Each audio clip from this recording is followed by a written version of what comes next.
Eh ben salut, je te montre aujourd'hui comment je fabrique ces beaux panneaux en frêne olivier. Allez, c'est parti.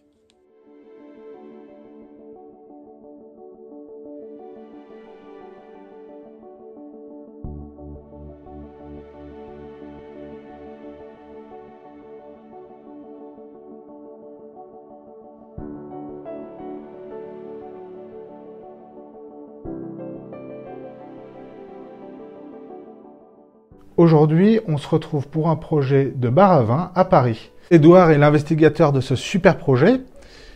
Il a d'abord pour projet de faire de la vente de bouteilles et très rapidement de transformer, enfin en tout cas d'agrémenter son activité d'une activité de bar, donc avec une licence 4.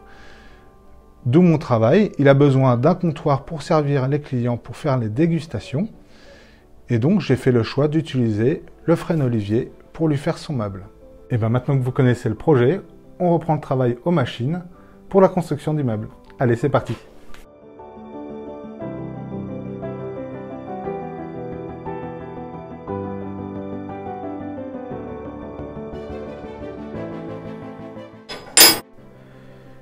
Allez, je vous fais un gros plan sur la lame pour vous montrer la denture.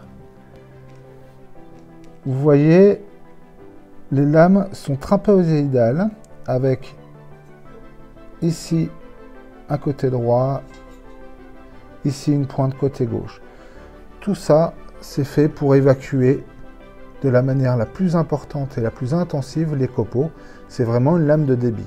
Peu de dents pour offrir peu de résistance et surtout des dents spéciales pour évacuer le copeau le plus rapidement possible. Pour rappel, une lame pour desserrer le boulon, c'est toujours dans le sens horaire, et pour serrer le boulon, c'est toujours dans le sens anti-horaire.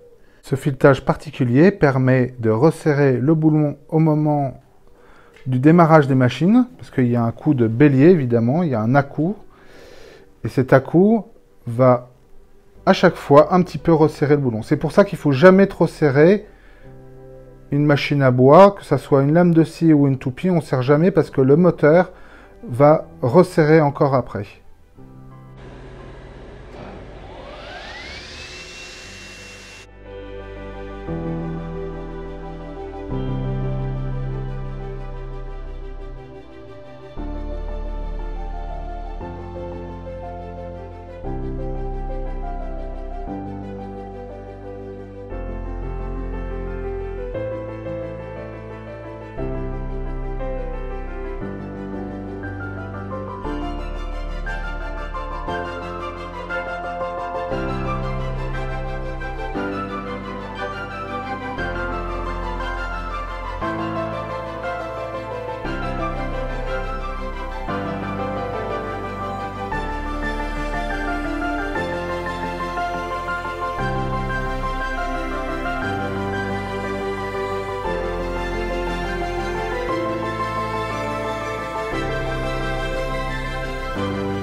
Et ben voilà, le bois est dégauchi et raboté.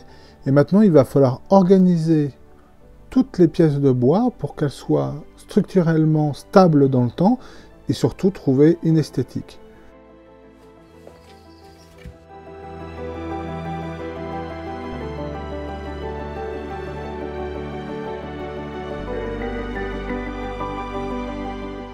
Dans ce grand panneau, je vais faire en fait deux panneaux, il y aura un tronçonnage au milieu. Vous avez vu que j'ai axé évidemment la particularité du frêne olivier, c'est-à-dire le veinage sombre, à l'axe des deux futurs panneaux. Et je vais vous faire un gros plan sur l'alternance des cœurs, qu'on voit très bien ici. Là, on voit bien que le cœur, en fait, il est vers le haut. Le cœur, là, des cernes allant comme ça, il est vers le bas. là c'est vers le haut. En fait, cette alternance, elle va permettre de maîtriser la déformation totale du panneau avec une déformation alternée en sinusoïde. J'en profite pour faire le traçage. Alors le traçage, c'est une forme de pyramide.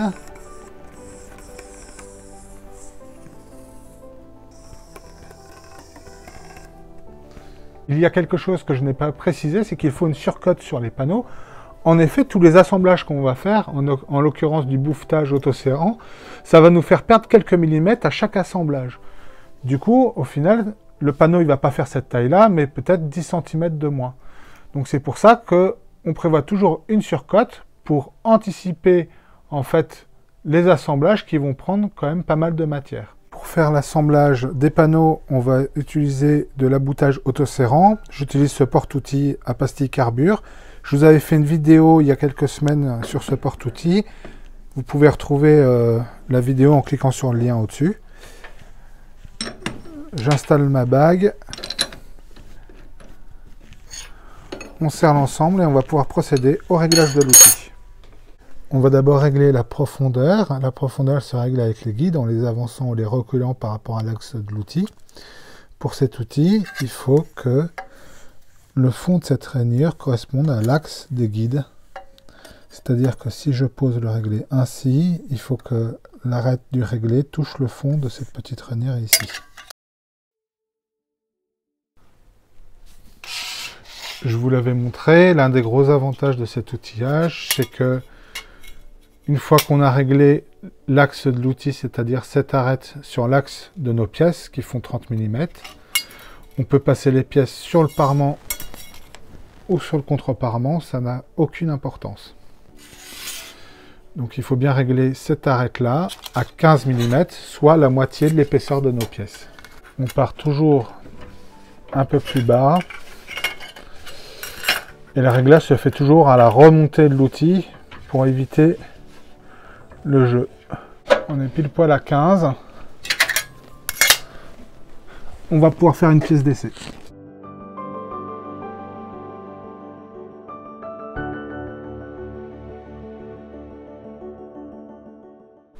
Nos pièces d'essai sont usinées, on va faire un essai. Au niveau de l'assemblage, c'est pas mal. Par contre, il y a un gros désaffleur. Je vais faire un gros plan. Pour connaître l'épaisseur de notre désaffleur, on dispose des bagues de différentes épaisseurs et on va voir la correspondance au niveau de l'affleurage de l'autre pièce. Sur cette pièce-là, il y a une bague de 1 dixième et il y a toujours un petit débord. On n'est pas sur un affleurage. 3 dixièmes, même problème. Et 1 mm, et ben on est parfaitement à fleur. Pour régler notre désaffleurage de 1 mm, on divise la cote divisée par 2, ça fait 5 dixièmes de millimètre. Et donc, il va falloir tout simplement qu'on remonte cet outil-là de 5 dixièmes de millimètre pour qu'il y ait un affleurage parfait. J'ai la chance d'avoir un réglage micrométrique avec ce volant, avec un pas au dixième de millimètre. Il nous suffit donc on desserre l'arbre et on va remonter de 1 dixième, 2 dixièmes, 3 dixièmes, 4 dixièmes et 5 dixièmes. On resserre l'arbre.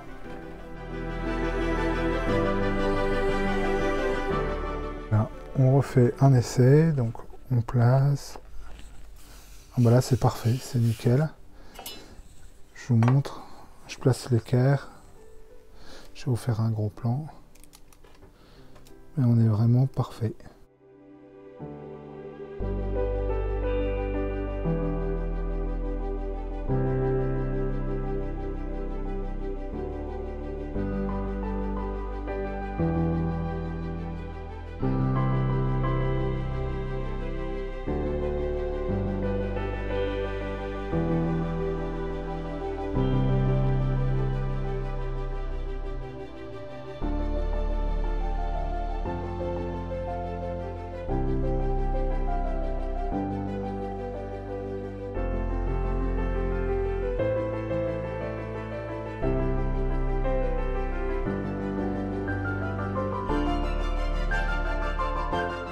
Allez, nos 5 minutes sont passées.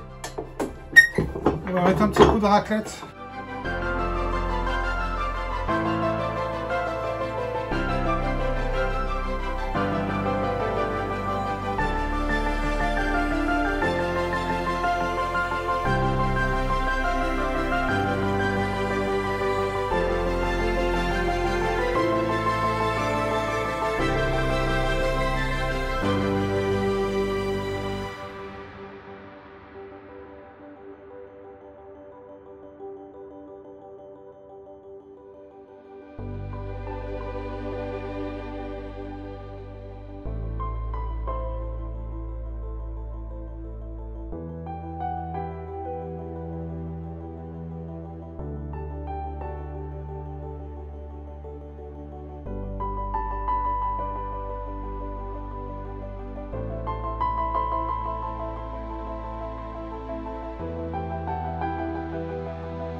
Les panneaux étant mis à format, on va passer aux opérations de toupillage pour faire les assemblages avec les cadres.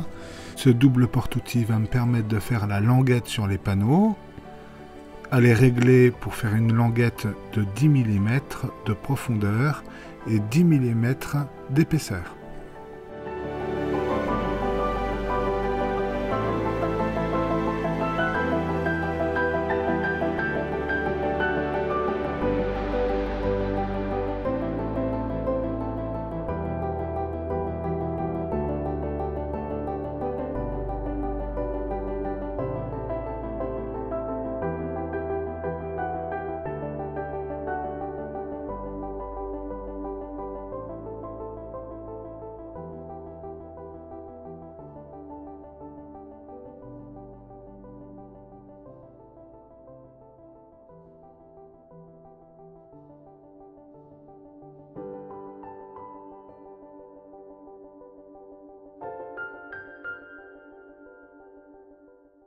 On a changé l'outil de la toupie, on a mis un porte-outil épaissi carbure pour faire de la rainure.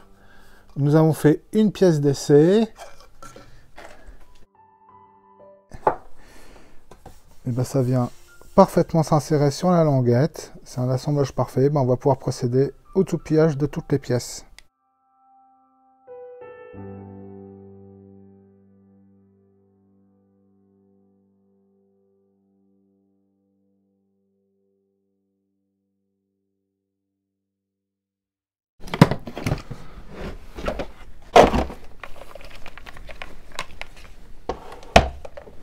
Donc, on va fabriquer des cadres autour de tous nos panneaux. Hein. C'est ces fameuses pièces de bois qu'on a rainurées. Mais pour renforcer les assemblages, on va utiliser des dominos. On va mettre du domino Excel, du 800. Tout a été déjà tracé. Donc, on enchaîne les mortaises. Et puis après, on va passer directement au montage.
Ben voilà, les panneaux sont montés.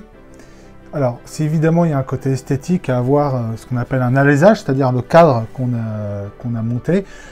Tu as vu que sur les grands panneaux, notamment celui-là, il y a une traverse intermédiaire ici et une traverse intermédiaire à ce niveau-là.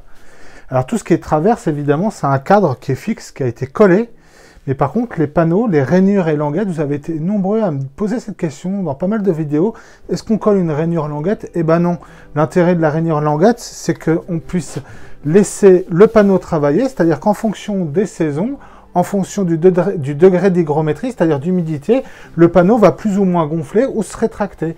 La première étape de la fabrication du comptoir est terminée avec voilà, ces panneaux de façade. Il y aura évidemment une deuxième étape avec la fabrication du plateau qui sera fait dans des plateaux monoblocs en frêne olivier. Et puis évidemment la pose à Paris. Donc on se retrouvera d'ici quelques semaines lorsque je ferai la pose à Paris. Et puis vous verrez évidemment la fabrication du plateau. Ben, j'espère que cette vidéo t'a plu. N'hésite pas à me laisser un petit commentaire, un petit pouce bleu, ça fait toujours plaisir. Et puis on se revoit très très vite pour de nouvelles vidéos.